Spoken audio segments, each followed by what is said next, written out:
Peggy 16.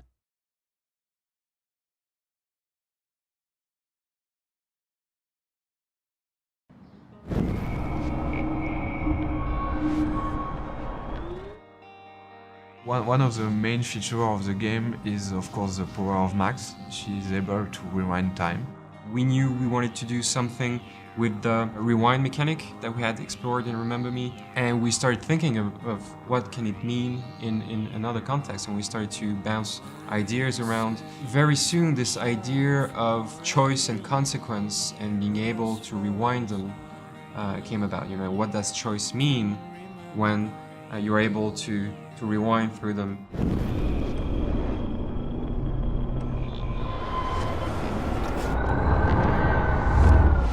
We really wanted to have the player feel powerful also with this power, and to really feel that he can change the things and come back in time.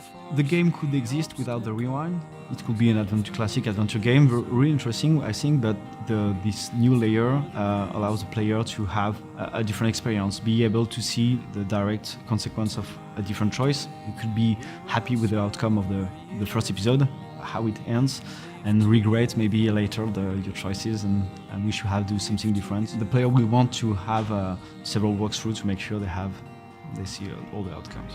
When you're dealing with some time travel, you need to define clear rules in order to be sure that it's working within the frame of your story of your game. And also we needed to create those rules to have some really fun uses with puzzles and mechanism for the player. Chloe, you're stalling. I'm changing! Give me a minute! Just don't let me in, now. Please. 1 second! I'm changing! Give me a minute! Please. 1 second! My bra is stuck. I'm not screwing around, soldier. Chloe, open this door.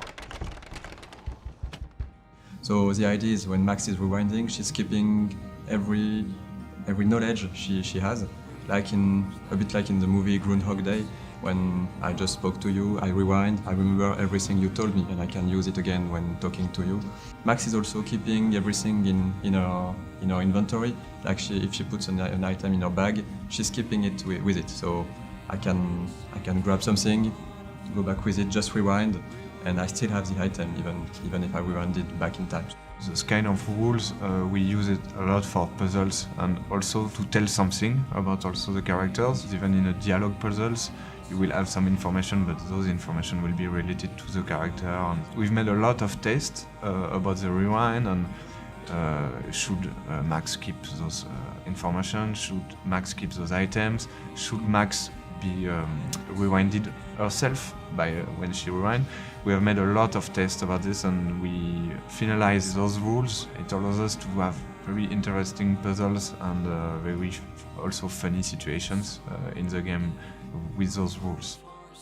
Max is not moving when she rewinds. This is also for the player something much more powerful to be in a scene, to rewind the scene and to see all rewinded instead of being rewinded. Of course, we keep this rule since the beginning, nearly the beginning. The guys in the beginning were saying perhaps it could be better not to have it in the game, but we insist and we find the proper solution. And also for the artistic style, it's great. It's so crazy to see it, and Max also from the beginning, and what she is now is amazing. The work they have done is, I'm just happy. Yeah, it was my little input, and they have done something great. So it's magic. It's all about finding solutions to problems, because when you design a mechanic, it never works in the first time.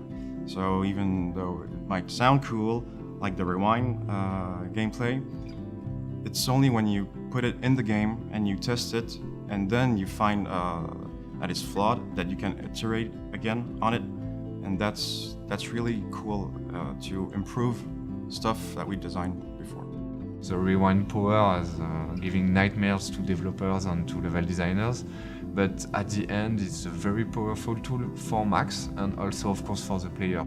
I remember a lot of design discussions the guys had, very complex discussions about the impact of the rewind, what you can do, what you cannot do, how the player will understand the rewind, and Yeah, it's a challenge because as this is something that doesn't exist, it's science fiction, you have to make it consistent.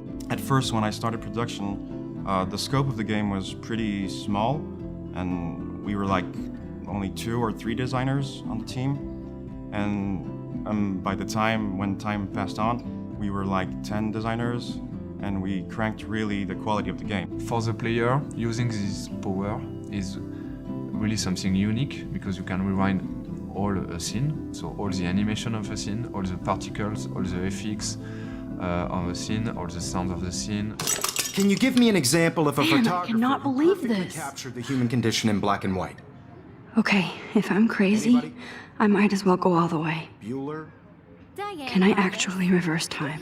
Since Max is a photographer and the visual of the game are linked to this photographic feeling and also nostalgic feeling, for the rewind effect we developed some new post processes and new visual effect looking like the film is burning when you reach the limit of your power, when Max is getting some headaches because she cannot rewind further in time, or when she's rewinding we have this double exposure feeling, like two different times are overlapping or framing at the same moment. So we are using all those visual effects to give a nice feeling with the rewind, to really show the player that is going back in time and to be something that's quite rewarding and really cool to look at when you're rewinding. The camera burn effect is present, and there is an overlay of light leaks like in a broken camera, and it presents a twirl effect.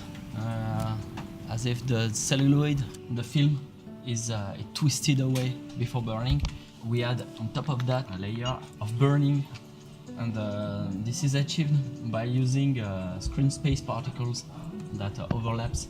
During this effect, Max is rendered as a blurred ghost, and the blurred effect is composited on top of the scene, but slightly offset, like it was a composition of photography.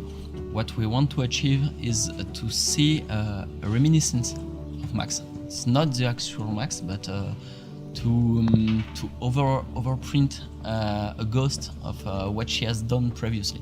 It's still a story of a character with a rewind power, so there is this story arc that is quite sci-fi, but there is also all those elements of real life that we wanted to deal with, and that's why the game is called Life is Strange. It's also something that's really important for us to talk about those real characters and real issues with that some of our players might have experienced themselves already. Seeing people play the game will be the best reward. We've made some playtests, we've seen people giving us their feedbacks, and as soon as you see someone doing a specific thing that's a part of the gameplay that's not mandatory, you see people explore, people enjoying small stuff, smiling, having fun. It's the best feeling you can have.